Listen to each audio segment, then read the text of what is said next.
ಬಾಲ್ಕಿ ತಾಲೂಕಿನ ಶಿವಣಿ ಗ್ರಾಮದಲ್ಲಿ ಕಳ್ಳತನವಾಗಿದ್ದ 14 ಲಕ್ಷ ರೂಪಾಯಿ ನಗದು ಹಣ ಸಹಿತ ಕಳುವು ಮಾಡಿದ ಆರೋಪಿ ಮಹಿಳೆ ಮಹಾದೇವಿ ಎನ್ನುವ ಆಕೆಯನ್ನು ಬಂಧಿಸುವಲ್ಲಿ ಬಾಲ್ಕಿ ಗ್ರಾಮೀಣ ಠಾಣೆ ಪೊಲೀಸರ ತಂಡ ಯಶಸ್ವಿಯಾಗಿದೆ. ಶಿವಣಿ ಗ್ರಾಮದ ನಿವಾಸಿ ದಿಲೀಪ್ ಪರಶೆಟ್ಟಿ ಎನ್ನುವವರ ಮನೆಯಲ್ಲಿ ಕಳ್ಳತನವಾಗಿತ್ತು. ಈ ಸಂಬಂಧ ನವೆಂಬರ್ 26ರಂದು ಬಾಲ್ಕಿ ಪೊಲೀಸ್ ಠಾಣೆಯಲ್ಲಿ ಪ್ರಕರಣ ದಾಖಲಾಗಿತ್ತು.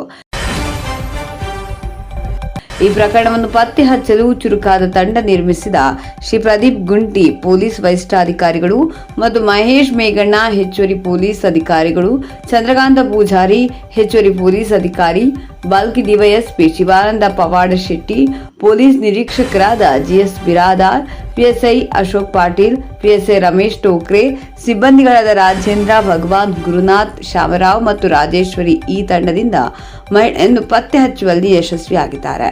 ಸುಪ್ರಭಾತ ನ್ಯೂಸ್, ಬಾಲ್ಕಿ.